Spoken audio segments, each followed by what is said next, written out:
المهندس هشام حطب، رئيس اللجنة الأولمبية المصرية ورئيس الاتحاد المصري للفروسية ورئيس الاتحاد الأفريقي للفروسية. أهلا بحضرتك على كاس نيوز. وفي ظل النجاحات الكبيرة اللي بتحققها اللجنة الأولمبية المصرية خلال الفترة الأخيرة ومنذ تولي حضرتك رئاسة اللجنة الأولمبية المصرية، كنت قبلها متواجد كنائب رئيس اللجنة الأولمبية المصرية وعاصرت فترات طويلة جدا.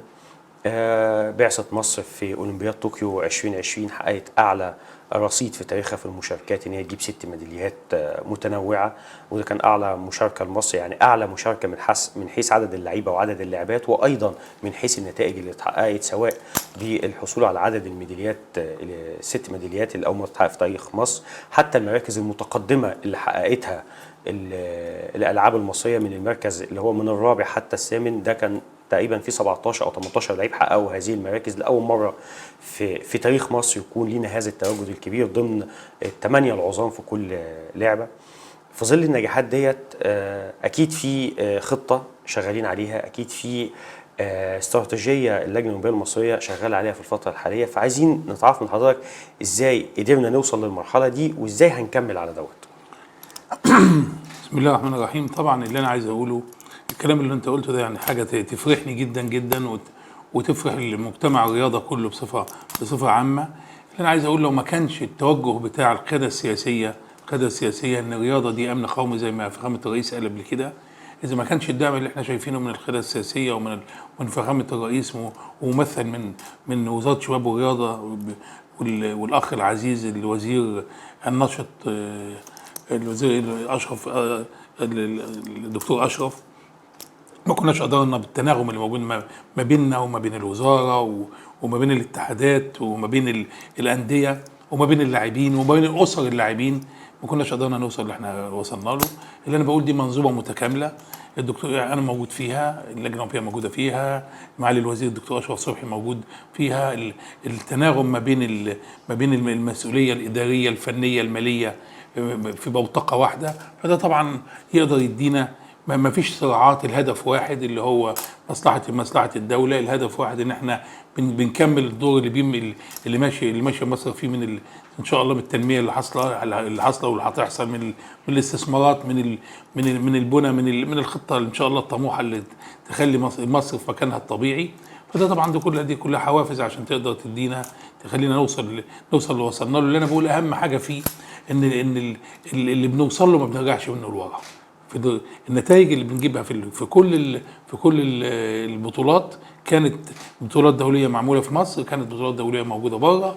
المراكز اللي بنحصل بيها دايما احنا يا فيها يا اعلى، يا فيها يا اعلى، مفيش اخفاق، مفيش حاجه تقدر تقول. عشان كده ما تقدرش تقول ان زي ما كان بيقال قبل كده ان مصر متخصصه في لعبتين اللي هي النزالات زائد رفع الاثقال. الكلام ده اتلغى خالص، وبقينا احنا موجودين في كل حته وكل رياضه بنقدر نجيب فيها نتيجه، بنبقى موجودين فيها، بنتقدم فيها، ما بنرجعش لورا. يبقى ده مش ده دليل، مش زي ما كان بيقال الصدفه ولا الحظ ولا حاجه، لا، دي لان الخطه موجوده على منهج علمي سليم. المنهج العلمي السليم تطرق لجميع الفروع بتاعه الرياضه، ان كان اعداد فني، ان كان اعداد بدني كامل، ان كان اعداد نفسي، ان كان بعد عن المنشطات، ان كان قياسات عضليه كامله. اذا كان كل المواضيع دي اتحطت في حته صح واتطبقت صح واتبعت متابعه سليمه جدا عشان لو حصل اي انحراف يتلحق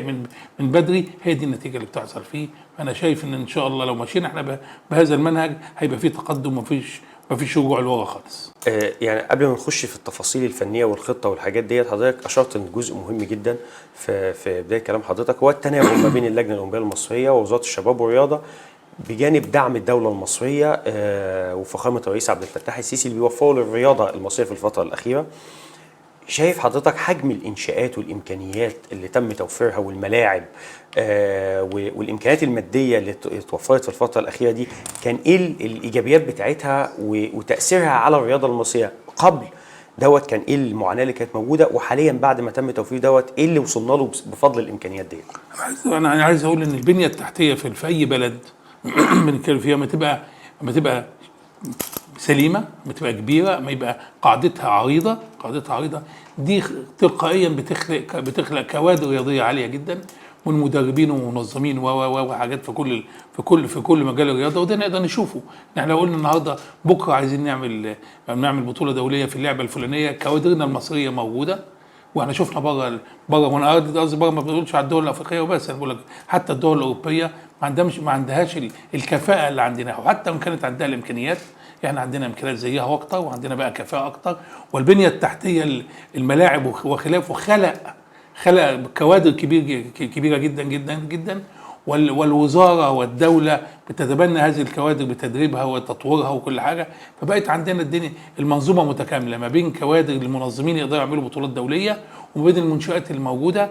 اكبر دليل على كده اما جاء رئيس اللجنه الاولمبيه الدوليه توماس باخ وزار فخامه الرئيس، وفخامه الرئيس اصر ان هو يروح يشوف المدينه الاولمبيه الموجوده ويروح يشوف اكتر من حته. طبعا بهر الراجل، وهو يعني ادينا شبه عرض من عنده، وده ما بيحصلش. ان مصر يعني ليه بالامكانيات الكبيره دي ان شاء الله تقدر تنظم اول دوره اولمبيه لم تحجز لغايه النهارده، لان الدوره الاولمبيه 2032 دي موجوده في 2032 في استراليا، اما 2036 ففاضيه. فليه ما تبقاش في افريقيا؟ وافريقيا هي مصر، في مصر. وده ما يعني العرض ده ما جاش من فراغ، العرض ده جاء بعد ما اتشافت كل حاجه في مصر من المنشآت والبنيه التحتيه الرياضيه، ومش كده وبس، والشوارع والطرق والمواصلات وكل الكلام ده، لان هو اللي بيدخل في تقييم الموافقه على اقامه دوره اولمبيه في بلد ما. لها معايير كتير، وهم شافوا كل المعايير عندنا. ومعد مع فخامه الرئيس توماس باخ رئيس اللجنه الاولمبيه الدوليه في وجود معالي وزير الشباب والرياضه الدكتور اشرف صبحي، وكلنا احنا موجودين. كان الدكتور حسن مصطفى موجود، وباقي برضه مجموعه من اللجنه الاولمبيه الدوليه. كل الكلام ده بيقول ان مصر جاهزه. احنا شفنا لما مصر كانت عايزه تعمل كاس افريقيا في الكوره المره اللي فاتت، بديل لمين يتعمل في ثانيه. اما كنا عايزين ننقل الجمعيه العموميه بتاعت اللجان الاولمبيه الافريقيه، اتنقلت من اثيوبيا لمصر في ثانيه. احنا دلوقتي عندنا برضه اكتر من حاجه. فقصدي مصر جاهزه دايما بكل حاجه، برجالها، بمنظمينها، بمنشآتها، بإداراتها المختلفة اللي بتخدم الرياضة، إذا كانت من الناحية الأمنية، إذا كان من الناحية الاجتماعية، إذا كان من كل النواحي. فالحمد لله إحنا يعني سابقين ناس كتير في الحتة دي. حضرتك خدتنا على طول لملف 2036. عايزين حضرتك تشرح لنا، والناس طبعا عايزة تعرف أكتر عن الملف بتاع مصر والعرض اللي مقدم من رئيس اللجنه الاولمبيه الدوليه توماس باخ. اول مره تحصل زي ما حضرتك ذكرت في التاريخ ان هو يقدم عرض لدوله عشان تستضيفه، وتبقى اول مره في افريقيا. والمنافسين اللي موجودين معانا احنا بنستعد ازاي، جاهزين ازاي، ايه المشاورات اللي شغاله حاليا في هذا الملف؟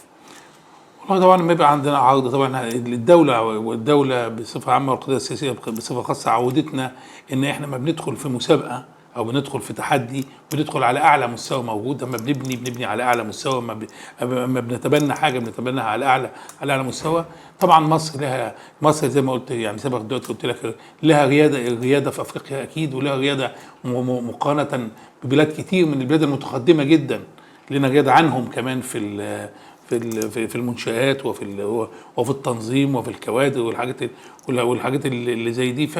فاحنا النهارده لو دخلنا في مسابقه عشان نشوف مين اللي هياخدها، لان طبعا في دول تانية هتتقدم. هو احنا لم نعتمد ل 2036، انما احنا اوفر حظا لاننا الدوله الاولمبيه لم تنعقد ابدا في افريقيا قبل كده، فدي هتبقى اول مره. فاحنا هيبقى حظنا اوفر في الموضوع ده. وبعدين افريقيا هي مصر طبعا، اذا كنا هندخل افريقيا هندخل من بوابه مصر ونطلع من بوابه مصر، لان احنا يعني ليس تقليل من شان اي دوله افريقيه، بس هي الحقيقه ان مصر مختلفه، ومصر على قلب رجل واحد دايما. وما اظنش في حد بيحب بلده قد المصريين ما بيحبوا مصر. فدي كل دي هتدي دفع الموضوع ده. هنروح طبعا مكتب خبره كبير جدا عشان يتعمل العرض بتاعنا، وندخل المسابقه بتاعتنا على اعلى مستوى. منشاتنا، خبرتنا السابقه، الدورات اللي اتعملت قبل كده، بطولات العالم اللي اتعملت قبل كده في الالعاب المختلفه، حتى تعملنا دعم مباشر ودعم غير مباشر. ازاي ندخل احنا في المسابقه دي؟ هنشوف مين اللي هيدخل. لنا سامع ان طبعا ميونخ عايزه تدخل كمدينه في المانيا، وكان عندها بطوله، كان عامل كاس العالم، انا اسف الاولمبياد كان 72 في ميونخ. انا سامع الهند عايزه تدخل، قطر عايزه تدخل، في كام بلد عايزين يدخلوا كده. ما اعرفش احنا هنبقى فين من الناس دي، انما اتصور احنا بمجهودنا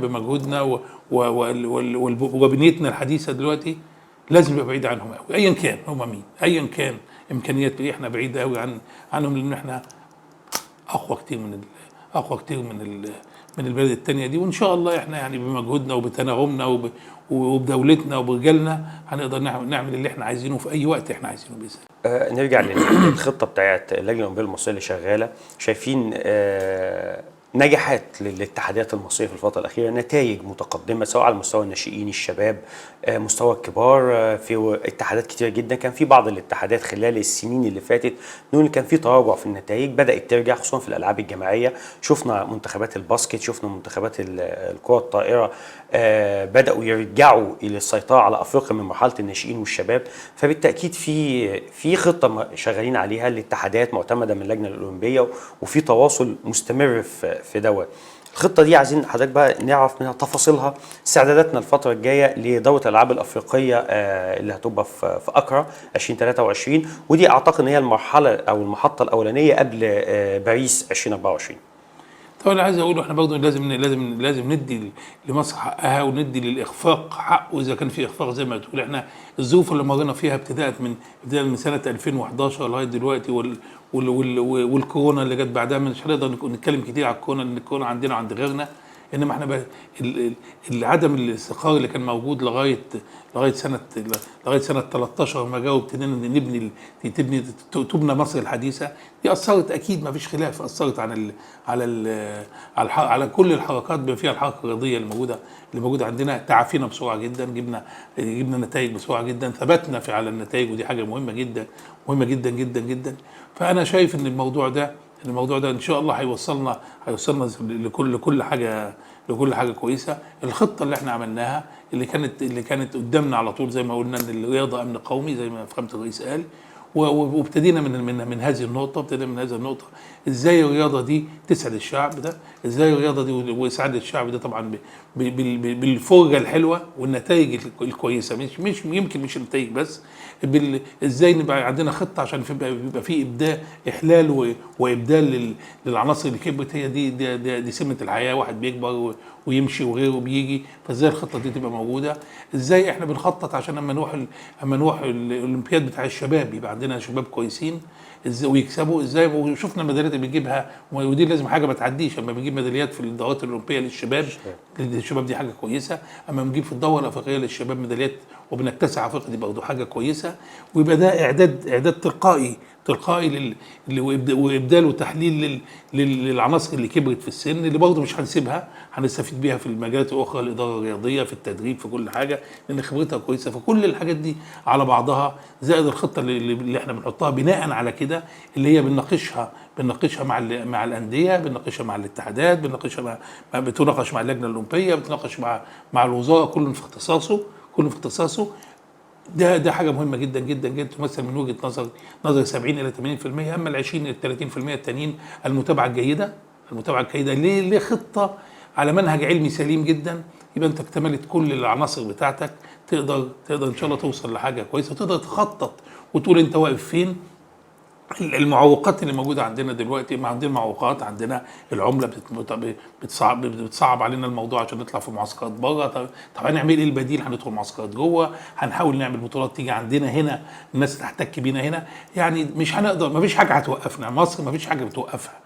يعني مصر اللي عدت خط بارليف هتقدر تعدي كل حاجه. مصر اللي قضت على الحاجات اللي كانت حاصله والدوشه اللي كانت حاصله في السنين اللي فاتت دي، اتصور ان مصر ما فيش حاجه تقدر توقفها برجالها وبقياداتها وكل حاجه.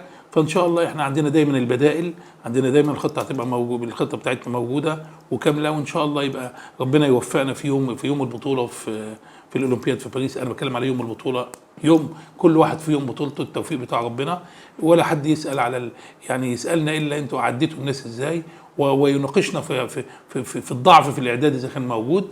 انما ما حدش يقدر يقول لك انا داخل اجيب النتيجه الفلانيه على طول.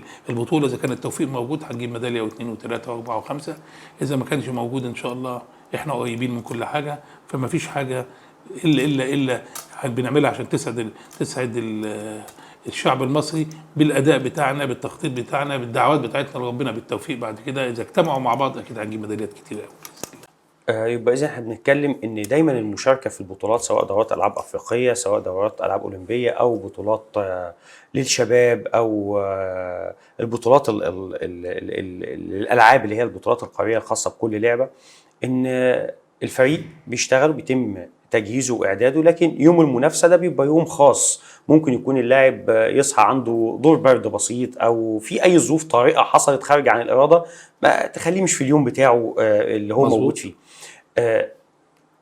الحديث عن باريس 2024، مصر بتستعد ازاي لباريس؟ وحضرتك شايف احنا باريس رايحين عاملين ازاي؟ في العاب اكيد للمشاركه، في العاب هتنافس على مركز متقدمه، في العاب مرشحه ان هي تنافس على بعض الميداليات. هل كل دوت شغالين عليه دلوقتي؟ الناس عايزه تعرف. لازم نوضح للناس ان البعثه لما بتروح بيبقى في خطط معموله ليها، في نتائج متوقعه. الحصول على الميداليه ليس شيء مضمون، زي ما حضرتك ذكرت في اكتر من تصريح ان الميداليه مش مضمونه. احنا بنجهز اللعيب ونعده عشان ينافس، لكن يوم المباراه ده بيبقى يوم فاصل مع اللاعب. فعايزين نوضح للناس احنا الالعاب بتاعتنا اللي ازاي بنقرر مشاركتها، وازاي بناخد القرار، خصوصا ان كان في بعض الناس بتتكلم ليه نسافر ببعثه كبيره جدا لمصر. ليه بنسافر بعثه كبيره؟ ليه ما بنقلصش العدد على اللي احنا متوقعين هم هينافسوا؟ فعايزين نوضح النقطه ديت للناس. اقول لحضرتك حاجه. اولا يعني طبقا للميثاق الاولمبي، وطبقا للفكر الاولمبي، وطبقا للحركه الاولمبيه، وطبقا للكلام ده، اولا التمثيل بتاع مصر في الاولمبياد مش المقصود منه الميداليه. الحركه الاولمبيه ما اتعملتش عشان ميداليه. الحركه الاولمبيه لها وجهه حضاريه، ولها وجهه ثقافيه، ولها ايفنتات كتير بعيد حتى عن الرياضه، ولها دخل ازاي ننشئ المواطن الصالح الكويس جدا، الرياضي الصالح الرياضي السليم. لها حاجات كتير جدا. ومن ناحيه الدعايه حتى، ما تبقى حضرتك رايح هناك ماشي هناك ومكتوب على ظهرك ايجيبت وبتروح وبتتنافس تكسب وما تكسبش، انما برضه ما تعرف ان ايجيبت دي عندها بنات بيلعبوا كره طايره شاطئيه، صحيح محجبات، بس كان كل الناس بتثني عليهم. دي مصر يا فندم. عندنا كل الالعاب اللي فيها البنات موجودين في الرمايه، البنات موجودين في كل الالعاب. يبقى احنا بلد بلد فيها كل حاجه. نروح احنا من 11 او 12 بلد على مستوى العالم، بنشارك في حوالي 23 او 24 لعبه.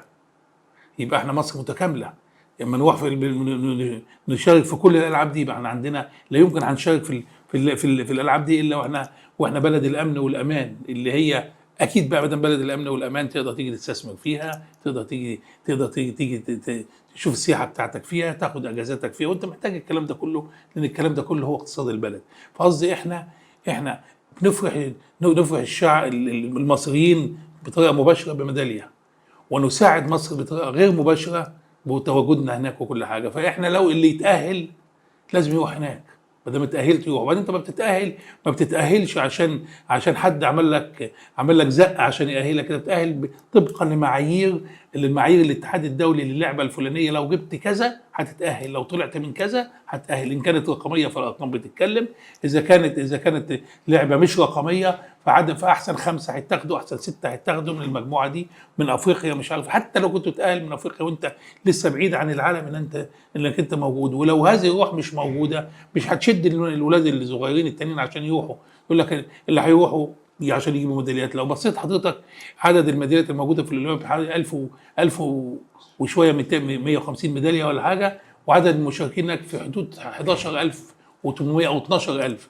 يعني معناه ان في اكتر من 10000 واحد هيرجع من غير ميداليه.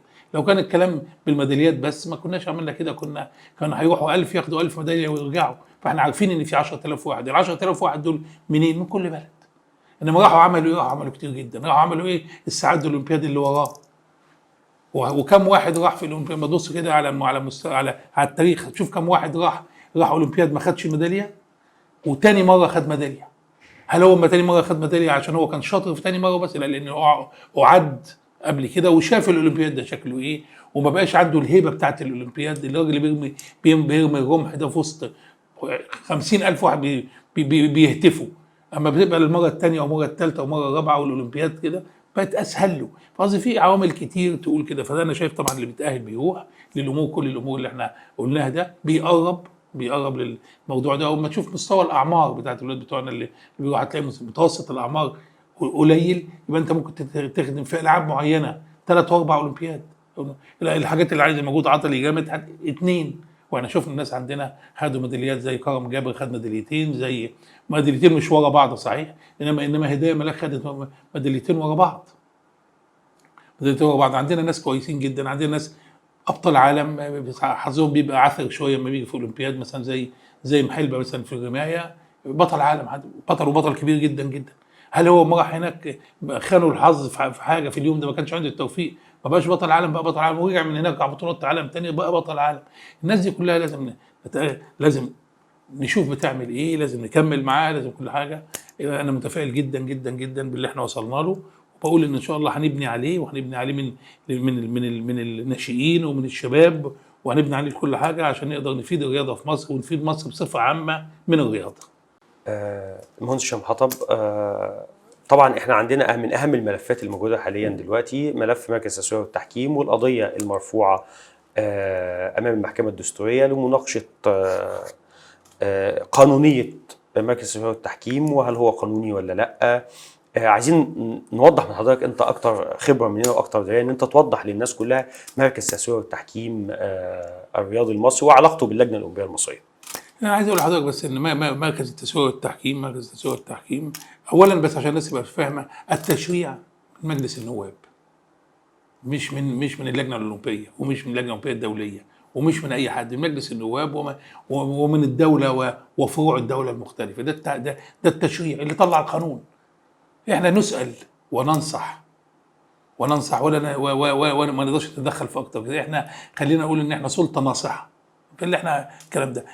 مجلس النواب في سنه 16 او 17 بعد ما صدر القانون، او من 16 ل 17 لغايه ما صدر القانون، عمل جلسات وعمل ابحاث وعمل حوار وطني وعمل كل حاجه، وتوصل للكلام ده، وتاكد ان من صحه الكلام ده. اما رفعوا تاكد ان من صحه الكلام ده طبقا للدستور في مادته 84، وهم رفعوا للجنه الاولمبيه الدوليه، اما وافقت عليه واتفقت عليه في كل حاجه، واصبحت اللجنه الاولمبيه في مزنق الدوليه ان ما تقدرش تيجي تعترض على القانون. لما تيجي تعترض على حاجه انتوا عملتوا كذا كذا كذا، اقول له يا فندم انتوا معتمدينه. واكدوا الكلام ده في الشكر اللي شكروا فخامه الرئيس على القانون الكويس كده. صحيح ممكن يحصل اثناء تطبيق القانون، نلاقي حاجات اعاقه التطبيق تتغير وكل حاجه، بس برضه لازم تمر في نفس المراحل اللي مرت قبل كده، فيها المناقشات والمشاورات، وبرضه اللجنه الاولمبيه الدوليه وكل حاجه بتقول ان ده مطابق. اهلا وسهلا يا فندم، ما فيش اي مشكله. مركز التسويه والتحكيم طبقا المعايير الدوليه ملزم بالنسبه لنا. طريقه التحكيم ملزمه بالنسبه لنا. الجمعيات العموميه اصدرت لوائح نظام اساسي حطت ان التحكيم في الجمعيات العموميه بالنسبه للميثاق الاولمبي والمعايير الدوليه ملزمه، كلمه ملزمه، وهي صاحبه الحق الوحيد والاصيل ان هي تعمل ما بدلها بما لا يخرق قانون الدوله. طبعا لان قانون الدوله ده نمره واحد عندنا، وبالاخص ان قانون الدوله في الحته دي مطابق للميثاق الاولمبي زي ما اتعمل. فما تقدرش تعمل حاجه الجمعيات العموميه، هتلتزم بقانون الدوله وهتلتزم بالميثاق الاولمبي. الاثنين النهارده بقوا هم القانون المصري، فخلاص بقت الموضوع منتهي. مش زي قانون 77 لسنه 75 اللي كان خارج عن سياسه الحركه الاولمبيه. فدلوقتي ده موجود. احنا كل اللي بنقوله ايه؟ زي ما بيقال ان اصل حتى الطعن بعدم الدستوريه اللي كان بيتقال اليومين دول، انا رحت وقلت الكلام ده يا جماعه، احنا لما بننظر للقانون بتاعنا، اما بننظر لمواد القانون بتاعتنا، عايزين نلفت النظر ان كان النظر مش ملفت ومعروف، بس نؤكد لان العواقب ممكن ما تبقاش كويسه للبلد لو احنا خدنا خط مختلف. احنا بنقول اما ندرس الموضوع ده ندرسه على انه قانون مالوش علاقه، قانون داخلي محلي لا علاقه له باللي بره، لا بس هو ليه علاقه باللي بره. اللجنه الاولمبيه الدوليه، الاتحادات الدوليه، المحكمه الرياضيه الدوليه، كل المنظمات دي لوائح النظام الاساسي بتاعها ملزمه. طب ادرسوا بقى الكلام ده كله، شوف القانون المحلي هنا وانعكاساته على الامور المحليه، بس برضه شوف القانون ده ادرسوا على انعكاساته على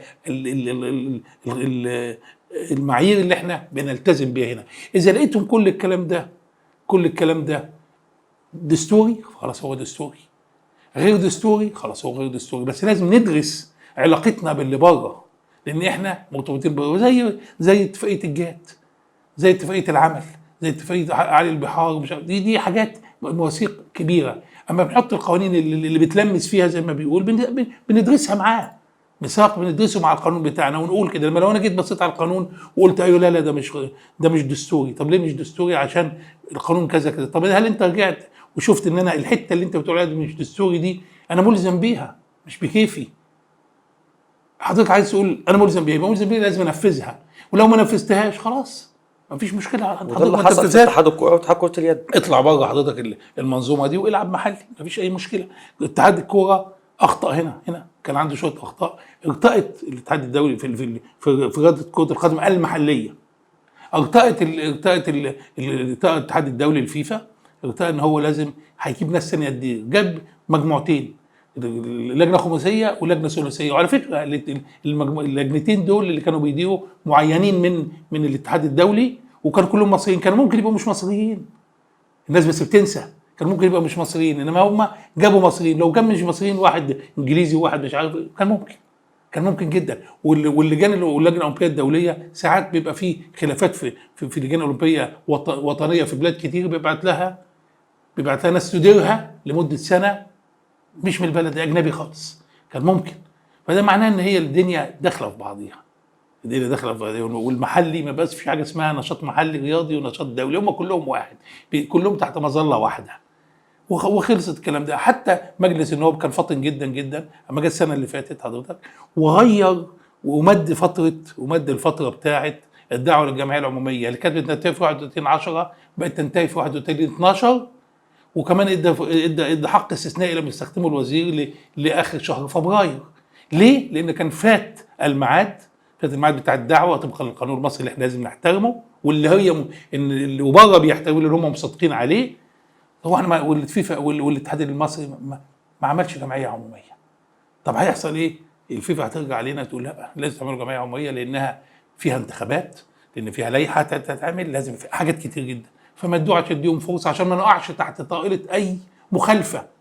فدي مجلس النواب كان فطن وكان صاحي للموضوع ده.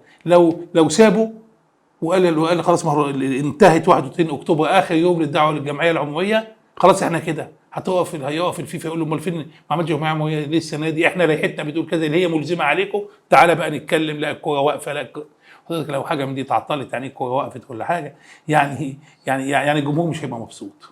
دي ما تنفعش. علاقه مجلس اداره اللجنه الاولمبيه بمركز التسويه والتحكيم. حضرتك مركز التسويه والتحكيم طبقا للقانون وطبقا للتشريع بتاع مجلس النواب، السلطه التشريعيه قالت تنشا الماده 66 تنشا محكمه مركز تسويه والتحكيم لفض المنازعات الرياضيه في مبنى اللجنه الاولمبيه.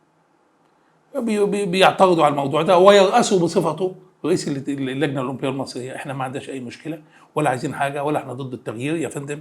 اللجنه الاولمبيه المصريه بتقول خدوا المركز التسويه والتحكيم حطوه في حته ثانيه، خلي حد ثاني يرأسه، بس بشرط زي ما احنا المبدأ العام اللي بنتكلم بيه بنقول هل البديل هيبقى موافق عليه؟ هل البديل مش هيبقى فيه خرق للميثاق الاولمبي؟ هل البديل مش هيبقى فيه خرق للحركه الاولمبيه؟ اللي ما فيهوش خرق انا سنه فاتت. بس اللي انا عايز اقوله للتاريخ ان المقر لم يفيد اللجنه الاولمبيه في اي حاجه. حتى اللجنه الاولمبيه كانت ممكن لان دي جهتين مختلفتين، كنا ممكن نقول لهم ادفعوا لنا واعملوا لنا ما حصلش الكلام ده. يعني حتى عندنا مخالفات ان احنا المركز التسويه والتحكيم قاعد في اللجنه الاولمبيه ببلاش يعني من غير اي حاجه ماشي، بس دي الدوله يمينك او الدوله شمالك، ما بنتكلمش فيها الموضوع ده.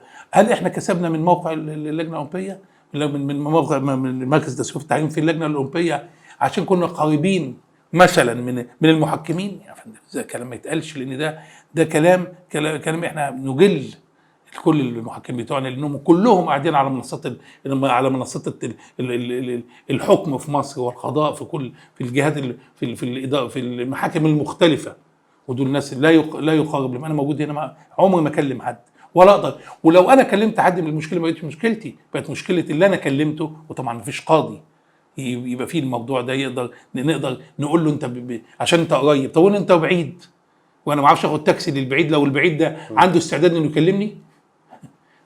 طبعا ده الكلام ده عالي تماما على الصحه، لا يؤثر، ما فيهوش تضارب مصالح ولا حاجه. دي نمره واحد. نمره اتنين، ان يرأس مجلس اداره اللجنه الاولمبيه هو اللي بصفته يرأسها، ده طب حسب التشريع اللي حطه مجلس النواب برضه مش انا.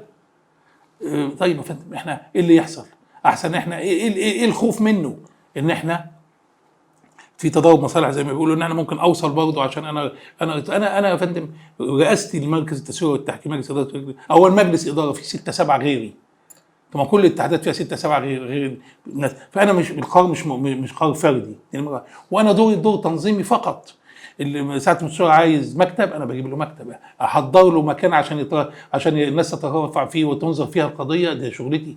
الراتب اللي بياخده طبقا للمعايير بتتحط من القضاء كله، ما بينتدب بياخد قد ايه، اللائحه اللي بتقول كذا. وبعدين ما فيش مستشار من الموجودين عندنا هنا احنا مختارينه، ده بتختار هيئته، ان كان من القضاء العادي، ان كان مجلس الدوله، ان كان الرقابه الاداريه، انا اسف النيابه الاداريه، او لو كان من هيئه قضايا الدوله. فاحنا ما عندناش حاجه، وكل وضمير وذمم القضاء الحمد لله مشهود لهم في كل حاجه. اكبر دليل على الكلام ده يا فندم ان احنا كلجنه اولمبيه هنا احنا خسرنا اكتر من 250 قضيه كلجنه اولمبيه، وانا بشخصي انا خسرت قضيه بحل اتحاد الفروسيه اللي موجود من هنا، من محكمين من هنا، حل اتحاد الفروسيه ببساطه شديده، يعني اذا سقطت في اتحاد الفروسيه ففقدت موقعي في اللجنه الاولمبيه المصريه. اما الاستئناف انصفني في الحته دي، وده لا يعني ان كان الحكم اول درجه كان غلط او حكم الاستئناف هو اللي كان صح، بالعكس. ياما محاكم بتدي اعدام وفي الاستئناف بتدي براءه او العكس، ده صح وده صح، انما حسب الرؤيه، حسب التفسير اللاحق اللي جاء، حسب مستند ما كانش موجود في الاول بقى موجود في الاخر، حاجات كتير. فانا بقول ما فيش، وما زلنا بنقول يا جماعه اي حد غير رئيس من اللجنه الاولمبيه المصريه خليه يدير في مشروعه القانون الجديد، يدير المركز التسويه والتحكيم. مركز التسويه والتحكيم نطلعه من مقر اللجنه الاولمبيه ويودوه في اي حته ثانيه، بشرط ان الحلين البدلاء دول يتوافقوا مع الميثاق الاولمبي، يتوافقوا معنا زي ما توافقوا وما جبناه هنا وقلنا كده. خلاص لو حضرتك تبص لكل مركز التسويه والتحكيم اللي موجوده في البلاد المختلفه، إن كانت أوروبية ولا حتى السعودية، الإمارات، اليمن، الهند، كل دول جوه يرأسهم رئيس اللجنة الأولمبية، ويرأسهم تنظيميا، ما يقدرش يعمل حاجة، ما لوش أي دور يا فندم، ولا هو بيرقي حد، ولا هو بيدي راتب جديدة، ولا بيدي حاجة، ولا أي حاجة، ولا بيختار المحكمين. المحكمين دي حاجة تانية خالص. ده المحكمين ده اختيار إرادي، شرط ومشرط، عايز مش عايز، لا انت اللي بتختار ده اللي بتختار ده. واللوائح منظمه ومنظمه للجميع، ما فيش لائحه منظمه لهشام ومش منظمه لاحمد، ما فيش الكلام ده، لائحه عامه منظمه للجميع، واللوائح موجوده ومتراجعه ونشرت في الجريده الرسميه. لو في اي حاجه غلط، واحنا بعدين في بلد القضاء، احنا من اعظم القضاء في العالم المصريين، والمخ المصري والقاضي المصري والمستشار المصري، دي حاجه عظيمه جدا جدا. يقولوا رأيهم يا فندم زي ما هم عايزين، يحطونا في الحته الامينه، عشان بس لا نتاثر باي قرار من الخارج اللي احنا متفقين عليه ان احنا نبقى تحت مظلته. بس احنا ما بنقولش اي حاجه كده، احنا بننصح والنصيحه بتاعتنا اخذ بيها، لم يؤخذ بيها لا يؤخذ بيها يا فندم. بس احنا هنبقى غير مسؤولين عن التداعيات اللي هتحصل بعد كده لو اتعمل عكس اللي احنا قلنا، لو طلع غلط ممكن يطلع صح البديل طلع صح، لو طلع صح لو سهل، يبقى احنا برضه كان عندنا قصور في راينا، واحنا بني ادمين ما عندناش اي مشكله. احنا جهه ناصحه وبس، مالناش اي دور تاني. فعايزين حضرتك تطمنا على الفروسيه، شايف الفروسيه خلال السنوات القادمه تبقى زي نتائجهم الفتره الاخيره. عندنا ابطال كتار بيشاركوا في محافل دوليه كبيره، بيحققوا نتائج كبيره في بطولات كتير، واعتقد ان ده ما كانش بيحصل في السابق برضه زمان، ان احنا يبقى عندنا كميه المشاركات الدوليه الكبيره لمنتخب مصر اللي اصبح مصنف الاول افريقيا على القاره. فعايزين نتكلم على الفروسيه وحضرتك تطمنا عليها. انا بس عايز اضيف حاجه قبل ما ندخل في الفروسيه، ان لازم الكل يبقى عارف ان احنا دورنا ودور ايد في ايد مع وزاره الشباب والرياضه استقرار الشارع المصري فيما يخصنا. استقرار الشارع المصري يخصنا، احنا عايزين كلما امكن، مش عايزين نزاعات قضائيه، كلما امكن مش عايزين اعاده انتخابات، كلما امكن مش عايزين جمعيات عموميه فيها الدوشه وفيها الانتخابات وفيها الضرب وفيها الزق، مش عايزين احنا الكلام ده كله.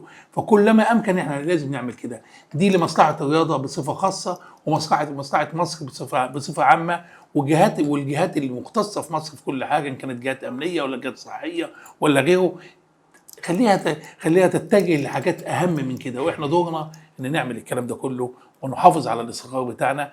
وعشان كده، عشان نحافظ على الاستقرار بتاعنا، مهم جدا جدا جدا ان احنا اما نبحث حاجه لازم نبحثها من كل جوانبها. اما نبحث حاجه لازم نذاكرها كويس جدا جدا جدا، عشان اما ناخد القرار ما يبقاش القرار خاطئ فيدخلنا في حته تانيه ملهاش اي قيمه. زي ما بقول لحضرتك، الاتحاد الهاندبول لغايه النهارده ما فيش الدكتور حسن مصطفى رئيس الاتحاد الدولي للهاندبول كرة اليد، في لجنه مؤقته موجوده بقى لها سنتين بتدرس ايه يا فندم؟ بتدرس تعمل لائحه كويسه جدا جدا جدا عشان تخدم الرياضه ومن وطنيه الدكتور حسن مصطفى، عشان يبقى في استقرار في بلده مصر، اللي هو صادف ان هو مصري، علما ان هو رئيس الاتحاد الدولي، ان هو ما بيقدرش يخلع عباءه مصريته لو احنا قلنا في الموضوع ده. فدي حاجات مهمه جدا لازم احنا نعرفها، ولازم نعرف ان النهارده اي خطا بيحصل في بطوله في بطوله محليه، من حق الاتحاد الدولي يخصم لك 3 نقط و6 نقط و9 نقط ويوقفك ويعمل لك واحنا شفنا العقوبات دي كتير جدا. فلازم نعرف ان احنا مرتبطين بالرياضه الدوليه. فيا جماعه ما تفصلوش دي عن دي. اما بنيجي نفكر في حاجه، اما نيجي نشرح حاجه، اما نيجي نصنف حاجه، دي مهمه جدا. نرجع بقى للفروسيه. حضرتك الفروسيه هي برضه استكمال للكلام اللي احنا بنقوله. حضرتك الفروسيه رياضه صعبه جدا. مصر ليست ببلد جغرافيا تنفع للفروسيه. مصر بلد مقفوله لوحدها. ما تشوف الفروسيه في اوروبا تعتبر بلد واحده، واحد بيحط الحصان بتاعه في العربيه بتاعته، في التريلا بتاعته، بيروح من المانيا لفرنسا لبلجيكا لهولندا لاسبانيا، بطوله هنا وبطوله هنا وبطوله في جو بتاع فروسيه، في غابات، في مش عارف. يعني ما عندناش الكلام ده.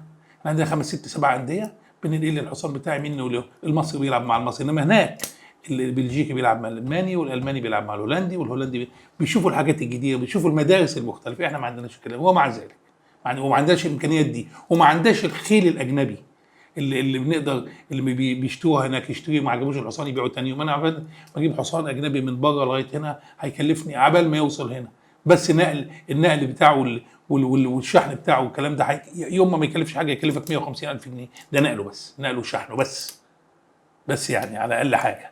فطبعا صعبه جدا. انما مع ذلك، عشان الناس بتحب الفروسيه، وعشان احنا عملنا خطه طموحه وخطه كبيره من زمان، من 20 سنه ومن زياده عن 20 سنه، من اخر من نص التسعينات عملنا خطه كويسه جدا جدا. وخطه احنا عندنا دلوقتي اقدر اقول ان احنا في بطولات الجمهوريه بتاعتنا عدد الخيل اللي بيشاركوا اللي هو في البطوله الواحده بالمستويات المختلفه بيبقى في حوالي 500 600 حصان. انا اتحدى ان في بلد في العالم كله بيبقى في بطوله واحده عندهم 500 600 حصان، وسبع ثمان ارتفاعات مختلفه، وفي اشبال تحت 10 سنين وتحت 12 سنه، وناشئين تحت 14 و16 و18 و20 اللي هم بيطلعوا، والمستويات العامه المفتوحه، حاجات كتير جدا، والحكام والمؤهلين على اعلى مستوى كده.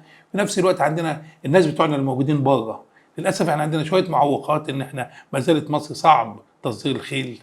عشان تصدر الخيل وتطلعها وترجعها تعمل بطولات هنا، عندنا كانت شويه اجراءات بيطريه مش سليمه من 2010 لغايه النهارده، خدت لها 12 سنه. ان شاء الله هي في اخر مرحله للحل. وبالذات ان يعني فخامه الرئيس في حكايه الفروسيه الايام دي، والمرابط الموجوده والحاجات دي مهتمين بيها جدا. الاسطبلات اتعملت كتير جدا في المدينه الاولمبيه. فبرضه بقى نوع من الرياضه برضه ماشي في الخط المظبوط. عندنا ناس بره بنختار، يعيب الكلام ده ان احنا بنختار مثلا منتخب مصر اللي هيروح الاولمبياد من 6 7 خيول ب5 6 فرسان، بناخد منهم 4 أو 5. فصعب، غير الالمان اللي بينقي من 20,000 حصان، يعني بنقي من 5 ومع ذلك بنروح هناك وبننافس. اما رحنا احنا في التصفيات بتاعتنا في كاس الامم في 2000 في 2018 بكاس الامم اللي كان في المغرب، عشان ندخل التصفيات بتاعتنا. احنا خدنا كاس الامم اللي كان فيه دول كبيره، وطلعنا متاهلين احنا نمره واحد، واللي ورانا كان قطر كان عندهم بعد كده مشكله في منشطات وحاجات كده، فاستبدلوهم بالمغاربه، انما احنا كنا كسبانين الالمان والفرنساويين والطلاينه اللي هم بره مجموعتنا في التاهيل. فبرضه احنا كنا كسبين كويس جدا جدا جدا، وقدرنا نعمل حاجه كويسه، وقدرنا نعود بعد 60 سنه من اخر فريق الفردي كانوا موجودين 60 سنه في اولمبياد روما 1960. قدرنا نرجع احنا في 2021، هي 61 سنه كانت 2020، وان شاء الله هنقدر، وكنا كويسين ما كناش وحشين. والناس عندنا طلعوا 19 وال20، وهذا على مستوى العالم دي حاجه كويسه جدا. مصريين عاديين بخيل كويسه، ما مش زي الناس الثانيه الحصان ابو 20 مليون و30 مليون. احنا بعيد عن كده، انما العزيمه المصريه، التخطيط بتاع الاتحاد الفروسيه، الحقيقه الدوله دعمت دعم كبير جدا جدا، وكان عندها والدكتور اشرف كان عنده قناعه ان الفروسيه ممكن تعمل حاجه. طبعا يعني الدوله بتدعم الفروسيه في مصر المفروض تيجي بعد العاب كتير جدا لانها مكلفه جدا، ومع ذلك دعموا الالعاب التقليديه المصريه اللي هي الاثقال ومش الاثقال والمنازلات، ودعموا الالعاب المميزه جدا اللي موجوده الفروسيه، زي الرمايه، زي التنس، زي الجولف. فدي بلد عظيمه، واحنا قادرين نعمل حاجه كويسه جدا. ان شاء الله الفروسيه تقدر تعمل حاجه كويسه. احنا بنحاول نتعاقد. عندنا النهارده بالصدفه احنا جبنا مدرب من احسن 5 6 مدربين على مستوى العالم، او مدير فني، عشان يبقى موجود معانا من هنا لغايه يوم التاهيل، ونمديله لغايه الاولمبياد. اذا الدنيا مشيت في التاهيل كويس، هيبقى التاهيل بتاعنا في 27 فبراير ل1 مارس في قطر، يعني بعد 3 اشهر من النهارده. احنا عندنا راجل وصل امبارح، اجتمعنا معاه النهارده 4 5 ساعات.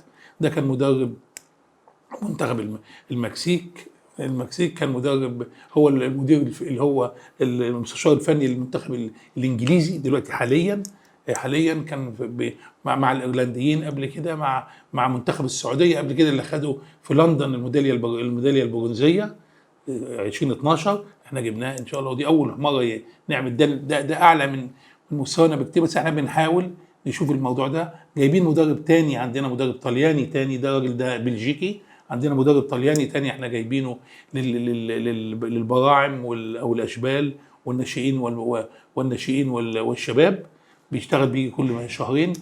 الاثنين دول هيساعدوهم طقم من المصريين اللي عندهم خلفيه كويسه في الفروسيه، يتعلموا منهم العلم الجديد اللي احنا برضه نعرفه بس من بعيد، يبقى علم تطبيقي، نظري تطبيقي، مش نظري اكاديمي، انما نظري تطبيقي. ان كان للصغيرين، الكبار دول ان شاء الله يطلعوا في باريس، يؤدوا من بعد باريس، وبيلحقهم 2 3 من الصغيرين، واحنا ماشيين كده على طول عشان نقدر نعمل حاجه في الفروسيه. لو توقفت وما كنتش مصحصح طول النهار ماشي للمنظومه دي، اللي هي المنظومه دي عباره عن حصان محتاج علاج ومحتاج صيانه، بني ادمين، سياس، دكاتره، غير الالعاب التانية. الحصان بيسافر في الطياره، حاجه مختلفه تماما. ويبقى دايما المواسم بتاعتك متقاربه من المعايير الدوليه بتاعت الفروسيه، عشان تبقى انت اكنك في معسكر دائم على طول، عشان ساعه الاختيار ما نبقاش محتاجين معسكر تاني، وبالذات في الظروف اللي احنا فيها دلوقتي. كل الحاجات دي اتراعت، وكل الحاجات دي ان شاء الله ماشيه على خط سليم. انا طبعا فكره ان احنا بنجيب الراجل الجديد ده اللي موجود النهارده، هو مسافر بكره، وان شاء الله برضه هندي لك التفاصيل بتاعته. احنا عملنا معاه ايه، احنا اجتماع مع النهارده بالليل عشان ناخد الكلام النهائي بتاعه، ويبتدي معانا على طول، وهيبقى موجود معانا. لا نقل عن منتخب امريكا، لا نقل عن منتخب انجلترا، لا نقل عن منتخب الخليج كله. ما كناش احسن زي ما اتعلمنا احنا من مصر بتعمل ايه دلوقتي، بتعمل احسن طرق، بتعمل احسن مدينه، بتعمل احسن منشاه. احنا ان شاء الله ماشيين على كده، وربنا بقى يوفقنا من الناحيه الماليه، وان شاء الله نشوف نعمل ايه، والدوله ما بتبخلش علينا في اي حاجه. وان شاء الله انا متاكد الدكتور اشرف هيبقى داعمنا في الموضوع دعم كويس زي ما وعدنا يعني. ان شاء الله. طبعا كلام مهم جدا حضرتك قلته يا باشمهندس هشام. واحنا بنتكلم اخيرا، ايه البطولات او الدورات اللي مصر هتشارك فيها خلال الفتره القادمه من الان حتى باريس 2024 اللي في خطتكم؟ والله احنا عندنا الدورة الأفريقية اللي هتبقى في أكرا في السنة الجاية. هو لسه في حتى كمان يعني حتى الأنوكا اللي هي اللجان الأولمبية الوطنية اللجان الأولمبية الوطنية اللي في أفريقيا كلها 54 اللي بيرأسها الجزائري الأخ العزيز مصطفى براب. طبعا دي هتبقى الدورة دي فيها، وده اتعرض قدام فخامة الرئيس لما كنا معاه في آخر لقاء مع رئيس اللجنة الأولمبية الدولية ورئيس الاتحاد اللجان الأفريقية، لو جاز التعبير إن احنا نقول كده، إنها تنقل من أكرا أو من غانا لغاية لمصر. دي تحت عند قيد الدراسة، لأن هناك مش هيقدروا يعملوا كل البطولات، هيعملوا 15 كل اللعبات، هيعملوا 15 لعبة. احنا لو دخلنا هنا نقدر نعمل 28 لعبة. منافساتنا احنا وتواجدنا احنا في ال 28 لعبة يبقى احنا حظنا اوفر، ندخل في 15 لعبة هتبقى المنافسات اصعب. هنكسبها حتى لو كان في 5 لعبات ان شاء الله، لان مصر هي مصر.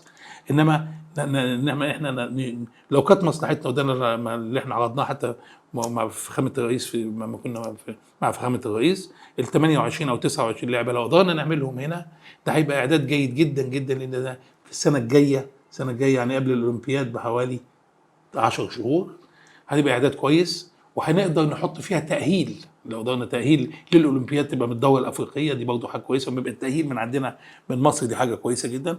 الموضوع ده احنا متفقين مع فخامه مع معالي الوزير، وزير الشباب والرياضه الدكتور اشرف صبحي، ان احنا هندرس الكلام ده، هندرس مالياته، هندرس حاجته، هندرس الدعم لو احنا عملناه هنا هناخد قد ايه من اللجان الاولمبيه الافريقيه. ده مهم جدا لو قدرنا نعمله. طبعا في بطولات كتير هتتعمل، بطولات عالم. احنا شايفين احنا عملنا بطولة. طبعا اتحاد السلاح ماشي حاجه هايله جدا جدا. الاتحاد الخماسي احنا شفناه وخد ميداليات، وده برضه حاجه هايله جدا. التقدم في السباحه زي ما حضرتك شفت كويس جدا جدا. الفروسيه احنا لسه بنتكلم عليها، ان شاء الله يبقى لنا ظهور. الاثقال اتجددت خالص، بيلاعبين جداد. التايكوندو لسه كسبان اهو. المصارعه طبعا برضه الناس ماشيين كويس. الرمايه موجوده من الاول كويسه، ان شاء الله تبقى احسن كمان. البطولات اللي بتتعمل هنا البطولات اللي بتتعمل بره هنعدي على ده كل حاجه. انما الدوره المجمعه نقدر نقول احنا عندنا يا اما هتبقى هنا، يا اما هتبقى في غانا في اكرا. نامل ان تبقى موجوده عندنا هنا لو الظروف الماليه هتسمح لنا، لو الظروف التنظيميه هتسمح لنا. انما احنا عندنا يعني جرين لايت كده زي ما بيقولوا، عندنا ضوء اخضر ان احنا نخوض في دراستها على الاقل. يمكن نقدر نوصل لحاجه، والدوله صاحبه الراي الاخير بعد ما يتراءى اللي هي شايفاه كل الابعاد بتاعه الدوره فيها ايه. البعد الامني، البعد الصحي، البعد اللوجستيات كلها شكلها ايه، مدى انشغال الدوله في الوقت ده. دي حاجات بتاعت الدوله. احنا بنعمل الواجب بتاعنا، الهومورك بتاعنا زي ما بيقولوا، والدوله تقول رايها. انما ان شاء الله ده يعني عندنا حاجات كتير للاعداد، بالاضافه للمعسكرات اللي هتبقى داخليه للاعداد فقط. المعسكرات الخارجيه كلما امكن، عشان التكاليف العاليه جدا هنعملها ازاي. كل ده من داخل الخطه. لو لقينا حاجه كويسه جدا هنعدل الخطط بتاعتنا، هنطور الخطط بتاعتنا، هنحدث الخطط بتاعتنا عشان نقدر نعمل حاجه كويسه، ونجيب حاجه تفرح الشعب المصري، وحاجه نقول ان مصر تستاهلها. ما تبقاش مصر اقل من اي حته تانية، لازم مصر تبقى اعلى من كل الحتت اللي في الدنيا باذن الله. باشمهندس هشام حطب، رئيس اللجنه الاولمبيه المصريه، رئيس الاتحاد المصري والافريقي للفروسيه، بشكر حضرتك جدا على صراحتك وعلى الكلام الجميل والنقط الكتير اللي انت وضحتها النهارده في حوار حضرتك مع كاس نيوز. وان شاء الله نتمنى لحضرتك التوفيق دايما والنجاح، وباذن الله يبقى الهدف الاساسي اللي حضرتك اكدت عليه في كل كلام حضرتك وانت بتتكلم معانا النهارده هو مصر اولا واخيرا، اللي انتم شغالين من خلاله. ودي اعتقد ان ده الهدف اللي احنا طلعت منه من الحوار النهارده، ان انتم حاطين مصر اولا واخيرا في كل الاستراتيجيه او الخطط او المشاركات اللي بتشاركوها. فبنتمنى لحضرتك التوفيق باذن الله ومزيدا من النجاحات باذن الله، ونشوف في باريس 2024 باذن الله ابطالنا وبطلاتنا بيحققوا انجازات كبيره، وهي ليست بالميداليات زي ما حضرتك ذكرت، ولكن بالارقام والنتائج اللي بتتحقق بتاكد ان في تقدم وتطور للرياضه المصريه اللي بيحصل كل يوم. نشكر حضرتك جدا، شكرا جزيلا. انا عايز اضيف كلمه بس في الاخر، بقول زي ما انت قلت، انا باكد اللي انت قلته، نمرة واحد هي احنا هدفنا اذا كان احنا والوزاره والوزير واللاعبين والناس اللي موجوده، حتى كل المستويات اللي موجوده، مش عايزين يعني ما فيش حد قليل. مصر نمرة واحد، ومصر نمرة اتنين، ومصر نمرة تلاتة. نحمي مصر، نحمي مصر من اي حاجه ممكن تقع فيها عن طريق الخطأ مننا، ونؤهل مصر، ونؤهل مصر ان نجيب اعلى المراكز. فالحمايه، الحمايه هي بدايه النجاح. انا شايف الحمايه بالذات ما احنا دخلنا في الحاجات الدوليه وبقينا ملتزمين، الحمايه موجوده، التوعيه موجوده، ونتطرق بقى للنجاح، وكل حاجه موجوده عشان لما نعمل حاجه نعملها صح وتبقى ثابته، وتبقى ثابته نقدر نطلع عليها ونبني عليها عشان نوصل لمصر الحديثه، نوصل لمصر، لمصر اللي احنا شايفينها دلوقتي بتتقدم في كل حته، وباذن الله لا تتعثر ولا يبقى في اي مشاكل او اي وباء صغير او عدوى صغيره تصيب البلد العظيمه اللي احنا فيها دي باذن الله. شكرا حضرتك يا باشمهندس، شكرا جزيلا. شكرا.